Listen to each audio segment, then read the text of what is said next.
만나면 좋은 친구 MBC.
대시민 엑스포 프레젠테이션 쇼 2030 위대한 도전에 오신 여러분을 환영합니다. 네, 여러분 반갑습니다. 저는 아나운서 김경란입니다. 부산 시민 여러분이라면 올 한 해 가장 많이 보고 들은 단어가 있으실 것 같아요. 뭔가요? 정확합니다. 이 엑스포라는 세 글자 아마 가장 많이 보고 들으시지 않으셨을까 싶은데요. 근데 부산뿐만 아닙니다. 이 대한민국 전체가 엑스포 유치를 위해서 마음과 정성을 모으고 있는데요. 개최지 최종 결정을 앞둔 이 시점에 여러분께 우리의 미래에 대해서 여러분께 전달하는 자리를 마련했습니다.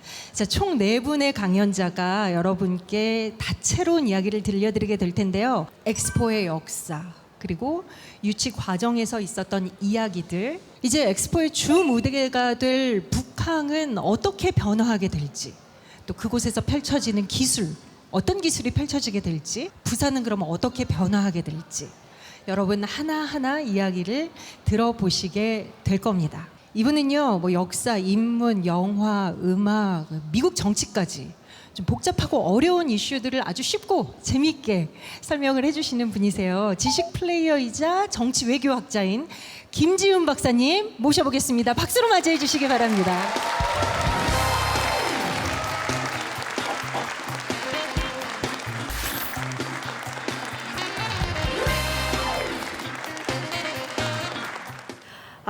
첫 번째 강연을 맡은 김지훈입니다. 잘 지내고 계시죠? 네. 먼저 제가 여쭤보고 싶은 게 있어요. 세계에는 메가 이벤트라는 게 있어요. 메가라는 말이 들어가니까 일단 굉장히 큰 것 같죠? 네. 3대 메가 이벤트가 있는데 어떤 게 들어간지 혹시 아는 분 계세요? 올림픽. 맞아요. 올림픽. 또 월드컵. 역시 남성분. 네. 월드컵 맞습니다. 그리고 마지막 하나가 또 뭘까요? 역시 엑스포의 도시 맞습니다. 엑스포. 이렇게 올림픽, 월드컵, 엑스포 이 세 가지가 3대 메가 이벤트라고 하는데요. 이 3대 메가 이벤트와 관련된 숫자 세 가지를 제가 지금 보여드릴 거예요. 자, 어떤 숫자인지 한번 보시죠. 네, 54만, 140만, 그리고 2,400만. 자, 이게 무슨 숫자 같으세요? 네, 첫 번째 이 54만은 2016년 브라질에서 있었던 리우 하계올림픽의 관광객 숫자입니다. 그러니까는 브라질 리우에서 하계올림픽이 열린다 하니까 이 브라질을 관광하러 온 사람들의 숫자예요. 자, 그러면 두 번째 140만은 뭘까요? 맞습니다. 눈치들이 빠르세요. 네. 바로 얼마 전에 있었던 카타르 월드컵 때 이걸 보려고 카타르를 방문했었던 관광객 숫자. 그리고 마지막은 2020년 두바이 엑스포 때 아랍에미리트 연합을 방문을 했었던 관광객 숫자.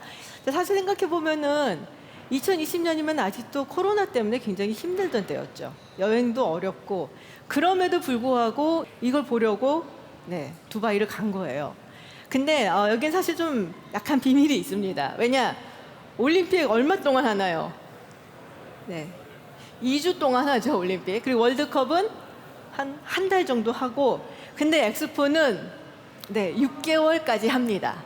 그러니까 이제 기간이 기니까 뭐 당연히 많은 사람들이 올 수밖에 없는데, 그럼에도 불구하고 제가 계산을 해봤더니 2,400만 명이 6개월에 왔다라는 것은 2주에 한 200만 명 정도는 방문을 했다라는 얘기가 되더라고요. 그러니까 정말 어마어마한 사람들이 이 엑스포에 참여를 하고 있는 거고, 그리고 다시 한번 말씀드리지만 이때는 아직도 팬데믹 시기였다라는 거죠. 그러니까 이 엑스포가 우리가 생각하는 것보다 훨씬 더 굉장히 큰 이 메가 이벤트구나라는 거를 여기서 알 수가 있습니다. 올해 11월 28일 파리에서 국제 박람회 기구 총회가 열립니다. 그리고 이 자리에서 투표를 통해서 과연 어떤 도시가, 어떤 국가가 이 개최질환 영광을 가져갈지 결정을 하게 되는데요. 국제 박람회 기구에 속해 있는 회원국 숫자가 총 몇 개인지 아는 분 계세요? 이걸 아는 분이 계시다고?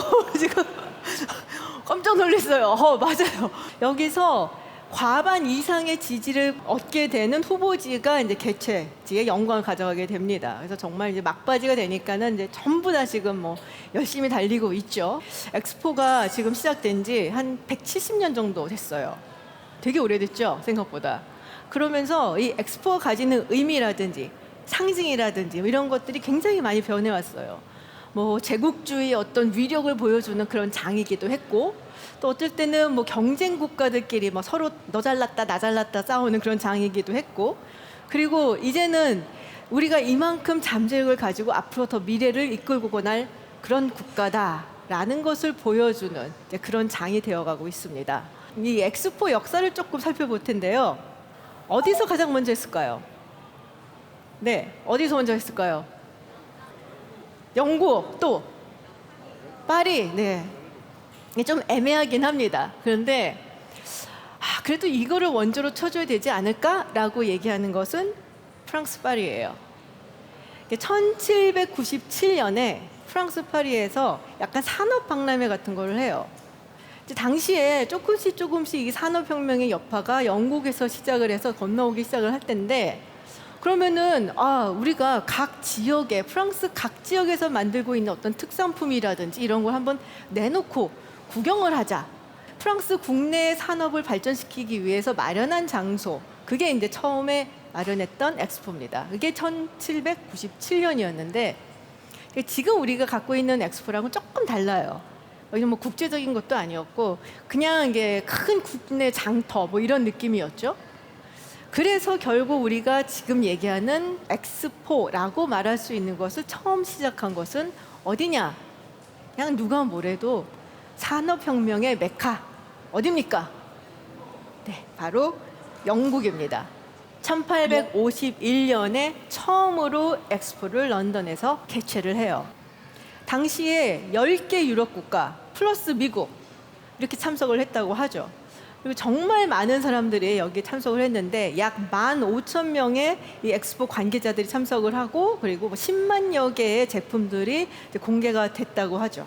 사실 영국하면 1760년대에 이 제임스 와트가 증기기관을 발명을 하면서 이제 가장 먼저 산업혁명을 하고 근대화를 이루어 나가는 이제 그런 국가가 되죠.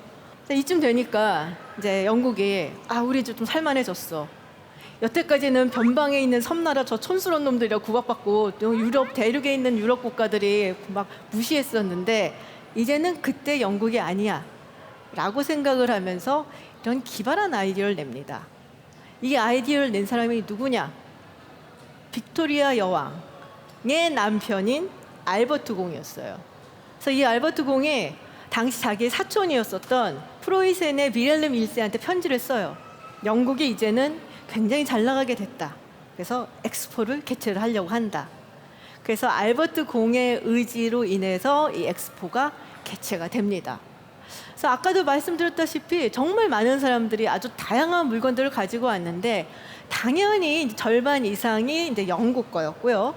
그 당시에 뭐 산업혁명의 국가답게 뭐 아주 큰 유화 프레스라든지 뭐 인쇄기라든지 막 이런 거 갖다 놓고, 프랑스도 뭐 뒤지면 안 되잖아요. 우리는 또 보여줄 게 아름다운 거, 그러니까 뭐 프랑스의 아주 유명한 뭐 도자기, 쉐브르라든지 이런 걸 보여주고, 심지어 영국은 인도관도 있었어요. 식민지였으니까. 그래서 코끼리 상아라든지 뭐 인도 무굴 제국의 황제가 앉던 의자라든지 뭐 왕관이라든지 막 이런 것도 전시를 해놓고 진짜 볼거리가 어마어마하게 많았다고 하죠. 근데 그 중에서 가장 큰 볼거리, 정말 모든 사람들이 이거 보러 엑스포를 간다라고 했던 게 있었어요. 바로 전시관입니다. 전시관을 보러 사람들이 가는 거예요. 자, 우리가 이제 산업혁명 하면은 여러 가지가 발명이 되고 또 발전이 되는데 여기서 빼놓을 수 없는 게 있어요. 아주 단단한 철강입니다. 지금 보시는 이 전시관이 철강 그리고 유리로 만든 거예요. 우리가 보통 서양 건물 하면은 뭐 석조 건물 같은 거 많이 생각하잖아요. 뭐 돌이라든지 뭐 대리석도 있고. 근데 이제 할 때 시간이 없는 거 일단. 그 언제 그걸 다 만들어. 그러니까 일단 철강을 세워놓고 돌 이런 거 쌓지 말고 유리로 채우자 해서 철강에다가 유리로 쫙 간 그런 전시관을 만든 거예요. 이름이 무려 크리스탈 팰리스입니다. 그래서 낮에는 햇볕을 받아갖고 막 반짝반짝거리고 밤에는 뭐 달빛에다가 뭐 가스등 불빛 해갖고서 또 반짝반짝인데 너무 아름다웠다는 거예요. 그래서 이걸 보러 정말 많은 사람들이 여기를 방문을 했다고 하죠. 그래서 141일 동안 이 엑스포가 진행이 됐는데 방문한 사람들 숫자가 얼마냐? 630만 명. 당시 유럽의 인구수가 2억이 좀 넘었어요. 굉장히 많은 사람들이 방문을 한 거죠. 보시다시피 이 초반에 이 엑스포는 약간 뭐랄까 제국주의 경쟁의 장이었다. 우리가 더 식민지도 많고 우리가 더 잘 나가고 뭐 이런 나라야라고 자랑을 하는. 아까 제가 잠시 인도 얘기해드렸잖아요. 그러니까 인도가 영국 식민지였으니까 우리는 이런 거 가지고 있어. 이렇게 이국적인 걸 우리는 마음대로 가질 수가 있어라는 걸 이제 보여준 거죠. 근데 늘 그랬던 건 아니고 시대가 변화가면서 이 엑스포의 어떤 주제라든지 상징, 방향성 이런 게 다 달라졌어요.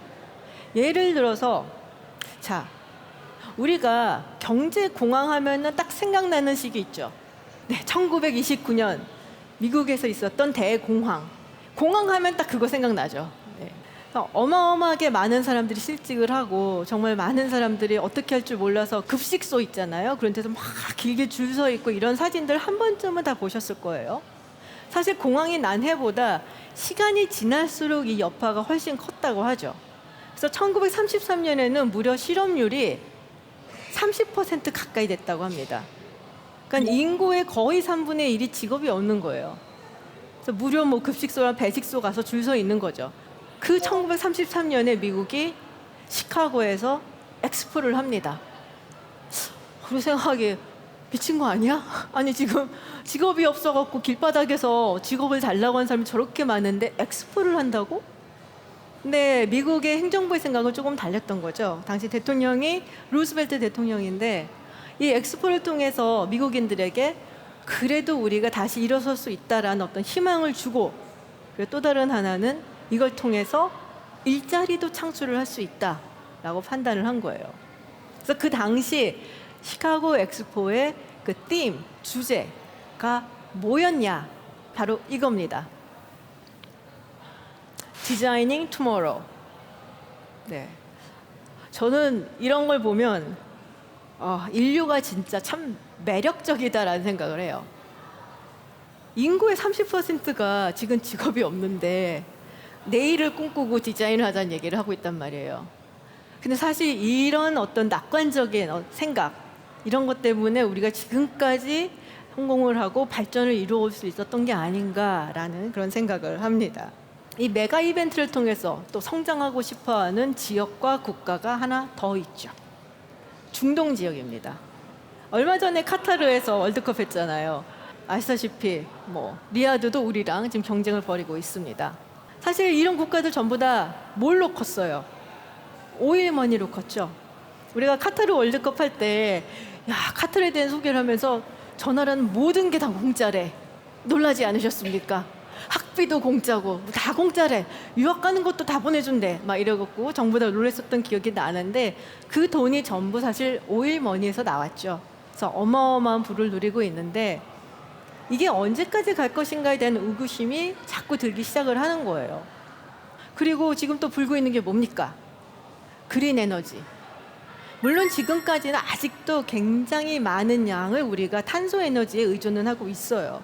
그렇지만 언제 어떤 기술 발전이 이루어져서 이 그린 에너지가 성장을 하게 되면 지금까지 우리가 오일머니 가지고 굉장히 영향력 좀 행사했는데 언제 끝발이 날아갈지 모른다라는 위기감을 갖게 된 거죠. 지금까지 우리가 석유로 막 돈 벌어갖고 지금 성장을 해왔다, 이런 이미지 말고 우리도 좀 미래지향적인 이미지를 만들고 싶다라는 생각을 이 국가들이 한 겁니다.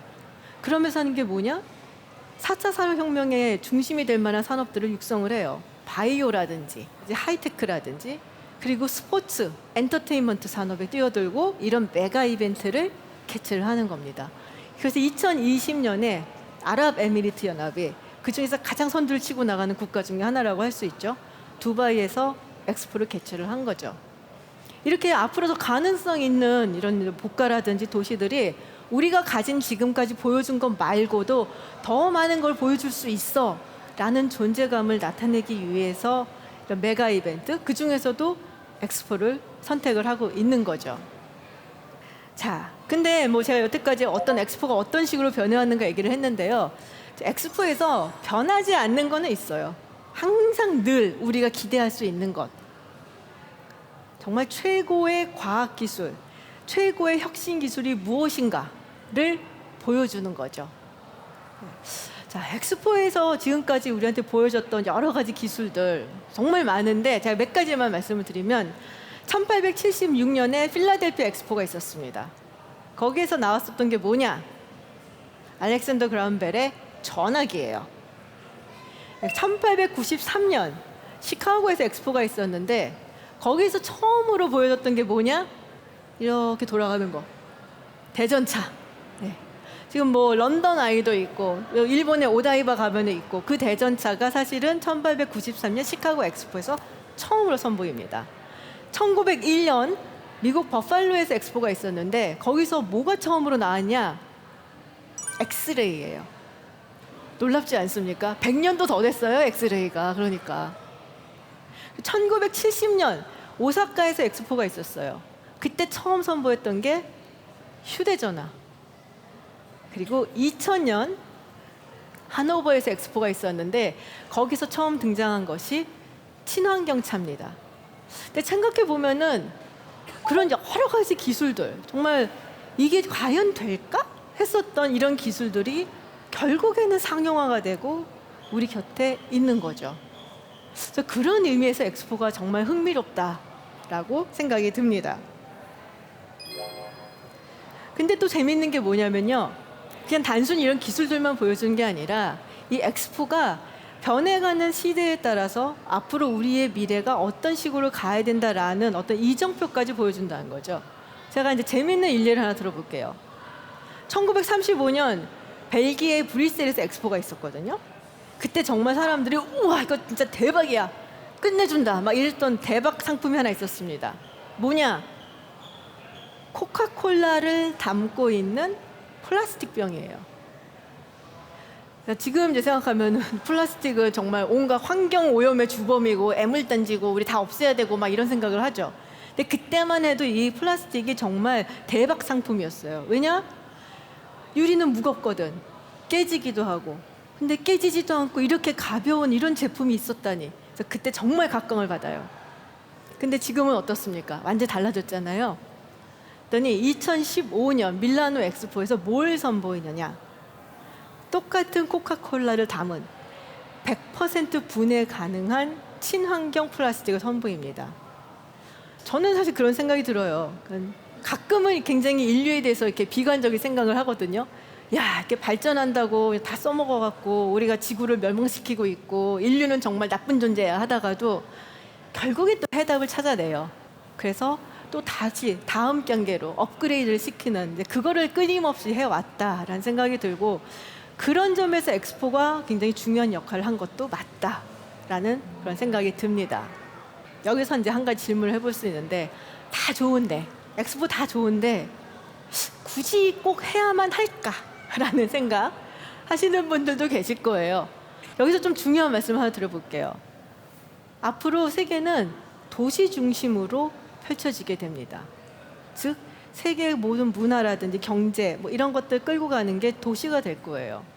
전 세계 많은 인구들은 점점점 도시에서 더 생활을 하게 될 거고, 도시는 그 모든 사람들을 끌어안는 문화와 경제와 그 모든 것의 본질이 될 겁니다. 자, 그런데 이 부산이라는 곳이 사실은 굉장히 큰 도시이고 한국에서는 제2 도시라는 이야기를 많이 하죠. 저는 서울 사람이에요. 네, 미워하지 마세요. 저는 서울 사람이고 서울에서 자랐는데, 부산이 저는 대한민국의 제2의 도시 이상을 갔으면 좋겠어요. 그러니까 부산이라는 브랜드를 가지고 세계적인 메가시티로 태어났으면 좋겠다라는 게 제 바람입니다. 여러분도 그거 원하지 않으세요? 뭐 제2야. 그냥 부산은 부산이다. 맞아. 이거요. 네. 자, 그럼 부산은 그러면 준비가 되었냐? 당연히 준비가 됐죠. 벌써 굉장히 큰 이벤트를 많이 치러봤잖아요. 2002년 아시안 게임도 치렀었고요. 그리고 2005년에 에이펙 정상회의도 있었고, 2014년, 2018년 한 아세안 특별 정상회의도 치렀고, 이런 굵직굵직한 행사들을 이미 치러봤단 말이에요. 그러니까 우리가 할 수 있는 조직력이라든지 또 우리의 경험도 있고 잘 치를 수 있다, 준비되어 있다라고 어디 가서 충분히 얘기를 할 수가 있는 겁니다.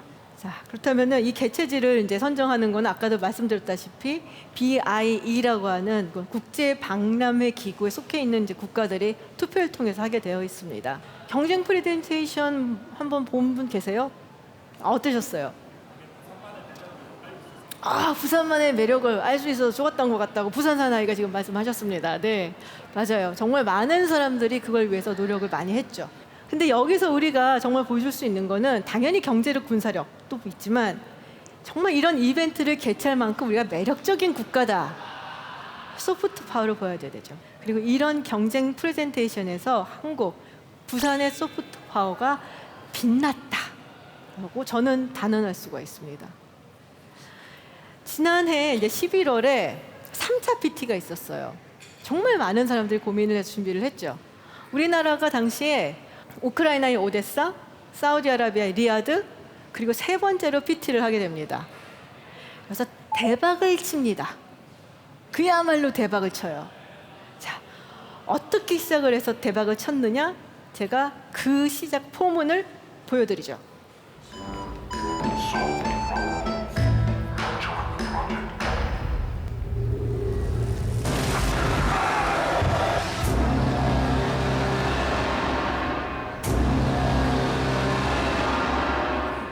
K-드라마, 네. 오징어 게임의 한 부분을 약간 패러디를 해서 이제 초대장을 보내요. 초대장을 누구한테 보내냐? 한국 하면 또 생각나는 최고의 스타 BTS한테 보냅니다. 정말 많은 사람들이 열광을 했죠. 이제 해외에서 PT도 했고 여러 가지 홍보도 많이 했고 하는데 거의 다 왔잖아요. 100%에서 1% 정도 남았는데 1%를 채워야 되지 않겠습니까? 그 1%가 뭘까? 바로 부산이에요. 그냥 부산. 이 부산이라는 곳이 얼마나 준비가 잘 되어 있고 엑스포를 하기에 가장 적합한 곳이라는 것을 10분 알려야 되죠. 벌써 한 100개 국가쯤 만나고 다니면서 홍보를 했다고 하는데 그곳에서 정말 열심히 홍보를 하고 다니는 분이 계십니다. 저기 앉아 계시네요. 네, 부기. 네, 엑스포 마스코트죠. 네, 우리 부기가 정말 많이 돌아다니면서 홍보를 하고 우리 부산이 어떤 곳인지 이제 이야기를 많이 하고 다녔는데 전 세계를 돌아다니면서 홍보를 하고 있는데 그 중에서도 정말 중요하게 가는 곳이 바로 어딜까? 프랑스의 파리죠. 왜냐하면 거기에 국제 박람회 기구의 본부가 있거든요. 파리, 프랑스 하면 가장 먼저 생각나는 곳 에펠탑이죠. 그 앞에서 프로모션을 진행을 하려고 했어요. 근데 이게 세계 이제 가장 유명한 도시들, 뭐 뉴욕이든 파리든 런던이든 이런 데 가면은 그런 데 가서 뭐를 하는 게 쉽지가 않아요. 허가도 받아야 되고 굉장히 거쳐야 되는 이런 이제 과정들이 많아서 허락이 안 난 겁니다. 자, 허락이 안 난다고 포기하면 되겠습니까? 안 되죠. 그죠? 그래서 어떤 방법을 썼냐. 땅에서 못 찍게 하면 물에서 찍지. 그래서 이 파리를 도도하게 이렇게 가로지르는 강이 있지 않습니까? 세느강. 세느강에 배를 띄우고 거기에 국기가 타고 이렇게 다 가면서 홍보를 한 거죠. 정말 열심히 해서 그 사진을 찍고 프로모션을 했고 그래서 인기가 엄청나게 많아졌어요. 그래서 지난 6월에 BI 대사들을 이제 초청을 해서 하는 공식 리셉션에 우리 부기도 참석을 했는데 그때 이제 많은 이 대사님들이 부기와 사진도 찍고 인증샷을 남기려고 정말 줄을 섰다라는 이런 후문이 있습니다. 어쩌면은 안 될 수도 있어라는 그런 불안감을 가지고 불가능할지도 몰라라는 그런 꿈을 이루기 위해서 지금까지 수많은 사람들이 노력을 해왔습니다. 이렇게 많은 사람들이 여기까지 뛰어왔는데 지금 마지막에 정말 중요한 게 있어요. 여러분들의 지지와 응원입니다. 이제 얼마 안 남았죠? 끝까지 여기서 일하고 있는 분들이 힘을 내서 우리가 마지막까지 가장 좋은 모습을 보여줄 수 있도록 우리 부산 시민들의 그리고 전 국민들의 열정과 지지와 응원을 부탁드리겠습니다. 고맙습니다.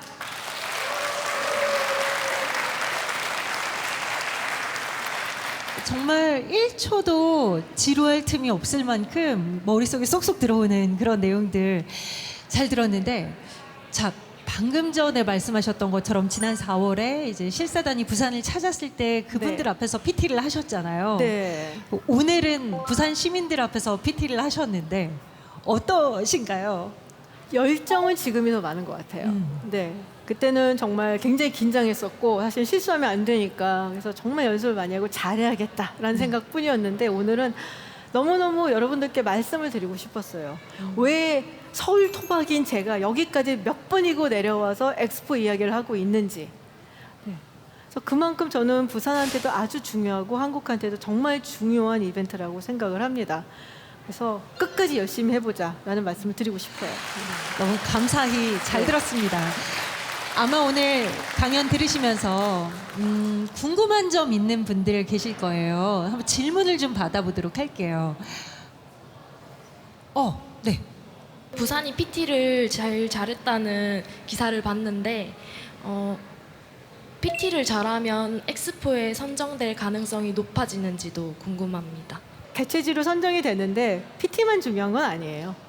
PT를 통해서 얼마나 부산이 준비가 되어 있는가 그리고 얼마나 열정이 넘치는가 이런 것들을 보여주는 거고 그 외에 다른 많은 것들도 사실은 있습니다.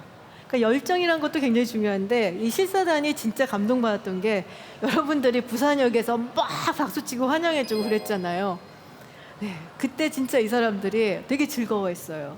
아 무슨 락스타구나. 니네 어떤 아이돌이었다며 그래서 농담도 막 하고 그러면 되게 즐거워했고 근데 그런 인상도 굉장히 중요하고요. 또 정부에서 얼마나 적극적으로 여기에 참여를 하고 있는가 이런 인상을 보여주는 것도 굉장히 중요하고 그러니까 모든 것들이 다 복합적으로 해서 결정이 됩니다. 그리고 PT도 굉장히 중요한 요소 중에 하나인 것은 틀림이 없다. 제가 그렇게는 말씀드릴 수 있을 것 같아요. 잘 들었습니다. 또 궁금한 점 있으신 분? 아까 손 들어주신 분. 예. 우리나라가 엑스포를 유치하게 되면 소프트 파워를 보여줄 수 있다고 했던 게 인상이 깊었는데요. 혹시 어떤 소프트 파워를 보여줄 수 있는지 구체적으로 말씀해 주시면 감사하겠습니다. 우리라서 그런지 이렇게 한국에 대해서 그렇게 굉장히 대단하게 생각하지 않는 나쁜 버릇이 있습니다. 근데 전 세계 통틀어 봤을 때 경제 성장을 이만큼 이루고 민주주의도 달성한 나라, 그러니까 옛날부터 있었던 선진국 말고 2차 세계대전 이후에 민주주의와 경제 발전을 한꺼번에 같이 잡은 나라가 많지 않아요. 따져보면 몇 국가 없어요.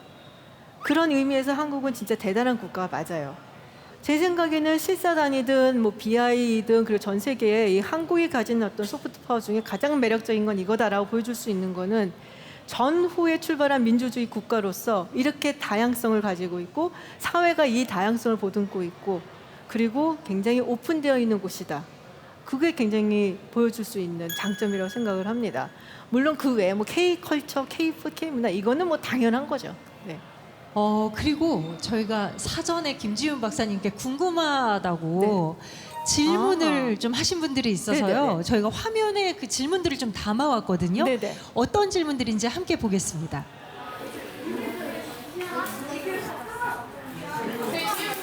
누가 내입니까? 여러분입니까? 저요. 그렇죠. 여러분이 앞으로 미래의 주인공이죠. 엑스포에도 마스코트가 있는지 궁금합니다. 부산 엑스포에 로고가 정해진 게 있잖아요. 근데 그 왜 로고가 이렇게 약간 물결 표시 모양으로 되어 있는데 그렇게 된 이유가 뭔지 알 수 있을까요? 엑스포 결과가 언제 나오는지 궁금합니다. 엑스포에서는 다양한 프로그램들이 있는데 저희가 할 수 있는 프로그램은 어떤 게 있나요? 공구가 완전 뭐 개백을 한다는 뜻으로 우리 청장님이 만날 때 모임을 이야기를 많이 하시고 올림픽보다가 엑스포가 좋다 하는데 어떤 점이 더 좋은가요? 엑스포를 하면은 부산 시민들이 무엇이 더 좋아지는가요? 완전 폭풍 질문이 쏟아졌습니다. 아, 초등학생 질문이 제일 무서워요. 제가. 네, 일단 엑스포 마스코트. 네, 우리 부기가 저기 있고요. 네, 부산시의 마스코트이기도 하죠. 그리고 엑스포 물결 무늬는 제가 알기로는 교육 그리고 협력 이런 데 다양한 물결마다 의미를 가지고 있는 걸로 알고 있습니다. 뭐 아까 말씀드렸다시피 11월 28일에 마지막 총회 때 투표를 해서 결정을 하게 되어 있고요.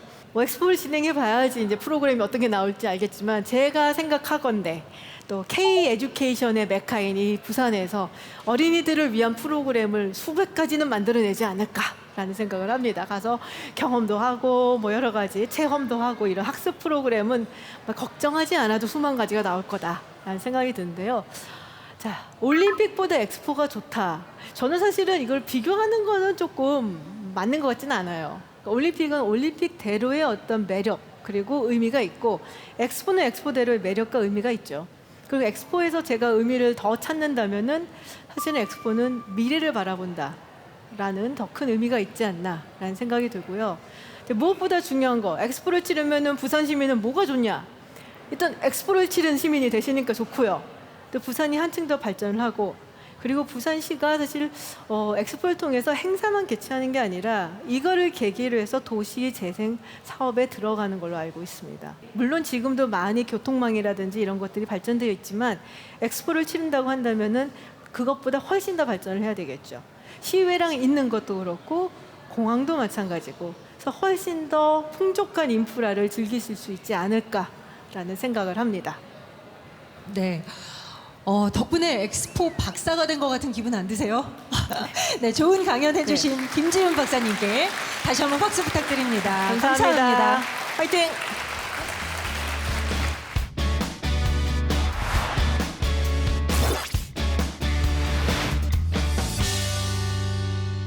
우리 이제 집에는 다 한 대씩 있을 만한 텔레비전도 1939년에 뉴욕 박람회장에서 첫 선을 보였습니다. 또 우리가 아주 편리하게 이동할 수 있도록 도와주는 에스컬레이터, 케첩, 솜사탕까지 뭐 지금은 우리가 흔하게 쓰고 보고 먹는 것들이 엑스포를 통해서 첫 선을 보였다고 해도 과언이 아닐 텐데요.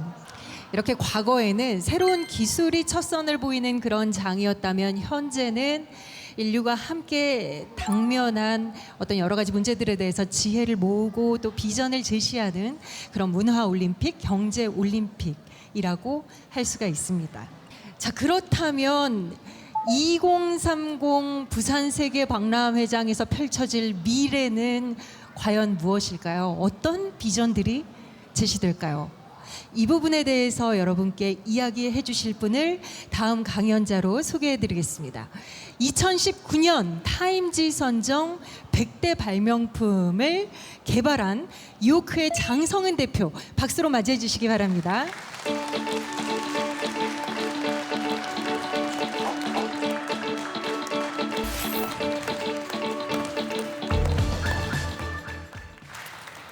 저는 이런 거를 만들고 있어요.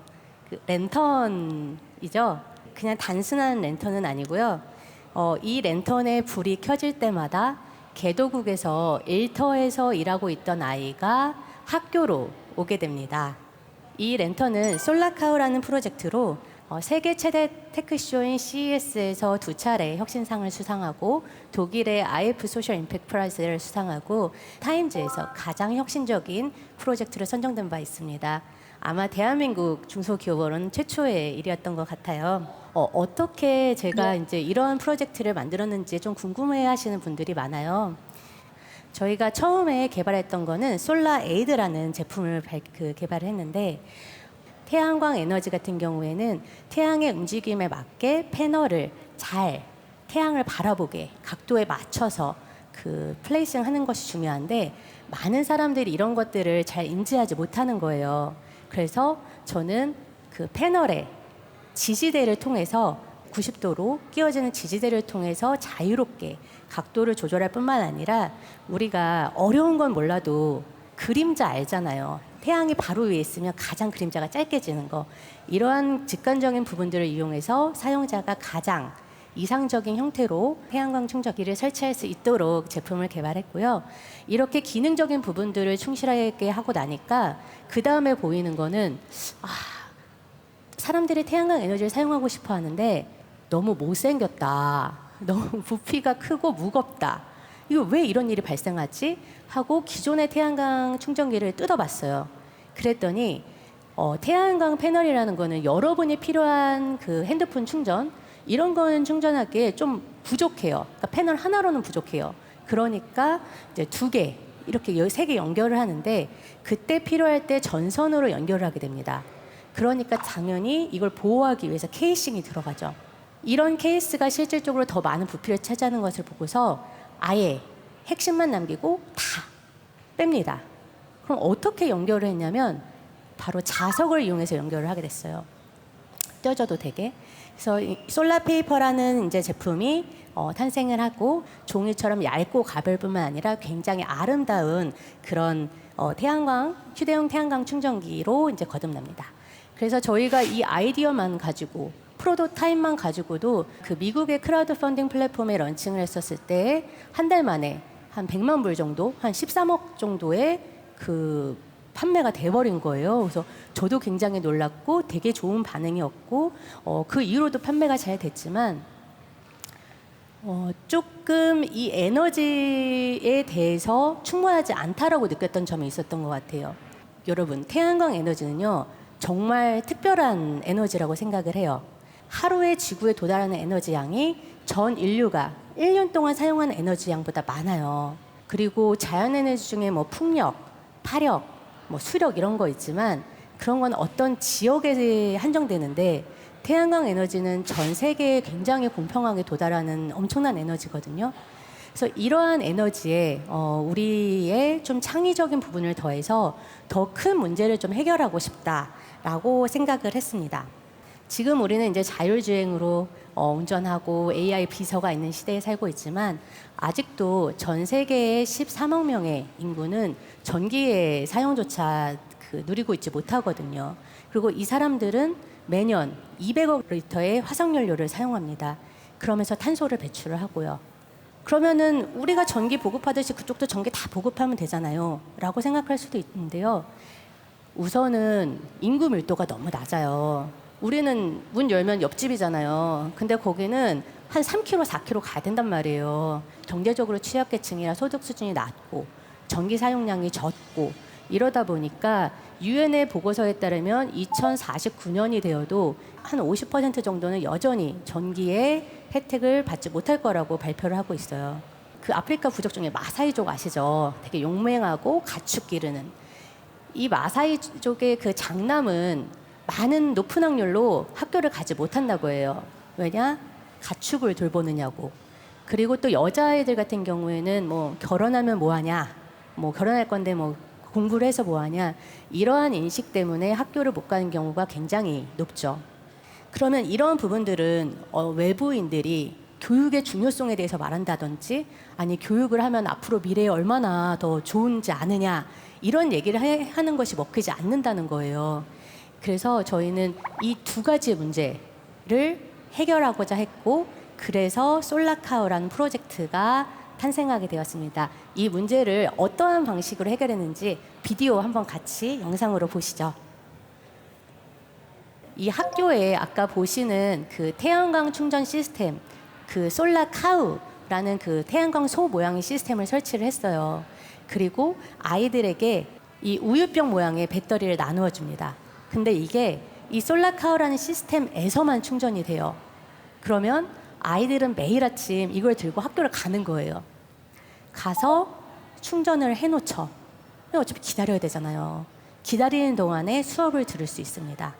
수업을 듣고 나서는 집으로 돌아갈 때 이 배터리를 가져가면은 집에서는 부모님들이 거기는 휴대폰이 있는데 전기가 없으니까 한 2시간 걸어가서 충전해오고 이러거든요. 가격도 굉장히 비싸요. 자기 수입의 한 10%, 20%를 이 작은 전기를 위해서 쓰는 거예요. 그랬는데 이제 애들이 학교에만 보내면 전기를 가져와요. 그 케로신, 등유, 호롱불 이런 거 썼었는데 그런 게 필요 없이 전기를 가져오니까 부모님 입장에서는 너 동생 봐라, 너 집안일 해라 이랬던 아이들을 너 학교 가라 이렇게 바뀌는 변화가 생깁니다. 그래서 기존에는 태양광 시스템 이렇게 해도 한 곳에만 전기가 머물었어요. 그리고 멀리까지 보내기가 어려웠죠. 실질적으로 아까 말씀드렸던 그 두 가지 이유 때문에. 근데 이 솔라카우는 한 대당 250명의 학생들, 곧 가정을 말하죠. 말 그대로 전체 마을 전체가 이 솔라카우로 인해서 전기의 혜택을 받을 수 있게 된 거예요. 저희가 또 몰랐던 건 자존감이 또 엄청나게 올라가더라고요. 이제 이 아이들 하나하나가 엄청나게 중요한 사람이 된 거예요. 전기를 가져오는. 그래서 이제 출결률이 향상되고 자존감이 향상되고 케로신의 사용량은 줄고 이제 이러한 부분들이 이제 변화가 생기게 됩니다. 여러분, 기술의 발전은 굉장히 중요합니다. 하지만 그만큼 중요한 거는 그 기술을 어떻게 무엇을 위해서 사용하는 거냐는 것일 텐데요. 디지털 빈부격차, 기술격차는 개도국에서 더욱 심각한 문제가 되고 있는데요. 2030 부산 엑스포의 주제는 대전환입니다. 양극화, 불균형을 넘어 모두가 공존하여 미래로 향하는 대전환 정신을 담고 있죠. 이러한 주제에 걸맞은 새로운 기술들이 선보여질 겁니다. 여러분, 구글 많이 사용하시죠? 이 개도국에도 구글을 사용이 가능할까요? 전 세계 43억 명의 사람들이 아직도 인터넷에 대한 액세스가 없는 거예요. 이제 통신회사들이 이런 인프라를 구축하기가 어렵기 때문에 이러한 혜택을 받지 못하고 있고 이걸로 인해서 점점 디지털 격차가 크게 발생을 하고 있는데요. 구글의 프로젝트 루는 열기구를 이용해서 이 문제를 해결했습니다. 태양광으로 작동된 통신 중계기를 대형 열기구에 매달아서 상공 20km 성층권까지 띄웁니다. 이 통신 중계기를 따라서 위아래로 움직이기도 하고 바람의 방향을 따라서 이렇게 스스로 떠다니는 거죠. 열기구는 이렇게 하늘을 돌아다니면서 수십 킬로, 수백 킬로까지 이제 이런 인터넷 통신을 제공하게 됩니다. 첫 번째 룬이 띄어지고 그게 흘러가면은 또 두 번째 룬이 띄어지고 세 번째 룬이 띄어지고 이런 식으로 이제 인터넷 통신을 계속해서 제공하는 건데요. 인터넷에 연결이 된다면 어떤 변화들이 생길까요? 전 세계 의사들로부터 원격 진료를 받을 수도 있고 또 기업들은 또 빠르게 성장을 할 수도 있고요. 무엇보다 학교에 가지 못하는 아이들이 원격으로 교육을 받을 수 있게 됩니다. 그럼 이 프로젝트는 지금 어떻게 됐냐면 조금 아쉽게도 그걸 폐기할 수 있는 부분들이 좀 취약하기 때문에 중단이 되고 있는 상태인데요. 그래도 충분히 가치 있는 그런 프로젝트였다고 생각되지는 않으시나요? 저희가 실제로 그 현지를 가보면요. 도시에서 한 8시간, 9시간 차를 타고 들어가는 곳들은 선생님도 가기를 싫어해요. 우리로서는 생각하기 힘든 일들인데 사실 그런 일들이 되게 발생하고 있고 어떻게 보면 그런 곳이야말로 정말 더 디지털 이런 에듀테크가 필요한 곳일지도 모른다는 생각을 합니다. 2030 부산 월드 엑스포의 주제는 세계 대전환, 더 나은 미래를 향한 항해입니다. 이러한 메인 테마를 뒷받침하는 그 부제가 기후변화와 국가 계층 간의 양극간 해소인데요. 부산 엑스포는 첫 탄소 중립 박람회가 될 걸로 기대를 모으고 있습니다. 탄소 중립 많이 하잖아요. 네, 탄소 중립이라는 거는 탄소를 배출한 만큼 제거를 해서 다시 그 순 배출량을 0으로 만드는 거예요. 기술 개발로 인류는 편리함을 갖게 됐지만 그간의 자연환경을 파괴하는 부분이었다면 앞으로의 미래의 기술은 자연과 함께 더불어 살 수 있는 부분들을 모색하는 그런 방향으로 기술들이 개발될 것입니다. 2020년 한 해 우리나라 전체 플라스틱 사용량이 배출량이 87만 톤이었다고 해요. 1인당으로 나누면 거의 19kg예요. 제 몸무게 반보다는 조금 더. 네, 플라스틱은 썩지를 않으니까 이런 처리가 안 된 플라스틱이 이제 미세 플라스틱에 대해서 해양을 오염시키고 또 그게 우리가 먹는 그런 수산물에 또 들어가고 이런 부분들이 생기는 건데요. 이런 부분들을 해결하는 솔루션으로 폐 플라스틱을 열분해해서 기름을 만들고 이 기름은 전력을 사용하는데 이제 생산하는 데 쓰인다든지 또 플라스틱을 먹어치우는 그런 미생물을 먹어치운다기보다는 정확하게 말하면 분해를 하는 거죠. 이제 그런 미생물을 발견하기도 하고 그리고 아직 고온에서만 작동하고 이제 비용적인 부분들이 있지만 이런 것들은 점차 더 상용화될 수 있을 거라고 생각을 합니다. 모든 것들이 완성되지는 않았어요. 그렇지만 이러한 환경 문제를 해결하는 기술들이 2030 부산 월드 엑스포를 통해서 개발하고 또 나올 거라고 믿고 기대를 하고 있습니다. 여러분, 지구 곳곳의 다양한 문제들은 어느 한 개인이나 기관 그리고 기업이 해결하기는 굉장히 어려운 문제라고 생각을 합니다. 하지만 이러한 문제를 해결해 나갈 수 있고 대중의 관심을 가질 수 있는 그런 플랫폼이 있다면 더 나은 세상을 위한 토양이 잘 형성될 수 있을 것이라고 생각을 하고요. 그 역할을 부산 엑스포가 할 수 있으리라고 기대합니다. 네, 지금까지 요크의 장성은이었습니다. 감사합니다. 장성은 대표님 말씀 잘 들었습니다. 사실 좀 지구 위기를 막 체험하면서 좀 우울했잖아요. 우리 대체 어떻게 되는 걸까 했는데 그래도 희망의 싹이라도 좀 이렇게 들을 수 있는 시간이었던 것 같아요. 말씀 잘 들었습니다. 오늘 우리 장성은 대표님 강의 들으시면서 또 궁금한 분 있으면 질문 받아보는 시간 가질게요. 네. 이제 프로젝트 룬도 이제 경제적으로 취약한 이제 계층을 대상으로 하다 보니까 그런 다양한 어려움이 있었다고 들었는데 그럼 이제 솔라카우 같은 경우에는 이제 따로 비슷한 어려움이 없으신지 그 어려움에 대해서 듣고 싶습니다. 네, 사실은 이렇게 취약 계층을 대상으로 하는 프로젝트라는 게 경제성을 확보하고 지속 가능성을 확보한다는 게 굉장히 어려운 일이라고 생각을 합니다. 그랬었을 때 저희도 정말 많이 고민을 하고 이거를 어떻게 우리가 계속할 수 있을까를 많이 고민을 했는데요. 저희가 찾은 거는 현지에 있는 물자 중에서 굉장히 가치가 있는 것들을 한국으로 이 세계로 가져오는 부분들에서 고민을 했고요. 그래서 저희는 지금 솔라카우를 커피 농부들을 대상으로 하고 있습니다. 이렇게 아얀투라고 하는 솔라카우를 설치를 해주고 실제 그 지역에다가 그 1등한 농부의 콩을 받아다가 아얀투라는 커피 브랜드를 런칭을 합니다. 그래서 저희는 이런 지속 가능성에 대한 부분들을 어떻게 보면은 찾아가는 것도 하나의 혁신이고 하나의 솔루션이라고 생각을 하고 있거든요. 정말 좋은 커피를 그냥 마시기만 해도 함께 이 프로젝트에 함께 할 수 있는 부분들을 이러한 방식으로 또 만들어 나가고 있습니다. 그래서 구글은 룬 프로젝트를 중단했지만 요크는 솔라카우를 계속하고 있습니다. 네. 솔직하게 말해서 솔라 페이퍼가 기업가로서 돈은 더 잘 버셨을 것 같은데요. 그럼에도 불구하고 솔라카우로 방향을 틀게 된 계기가 있으신지 궁금합니다. 네, 사실 저희 직원들 중에서도 대표님 왜 우리가 이거 솔라카우를 갑자기 해야 되냐, 그냥 솔라페이퍼 너무 반응 좋고 너무 좋은데 라고 했었던 직원들도 좀 있었거든요.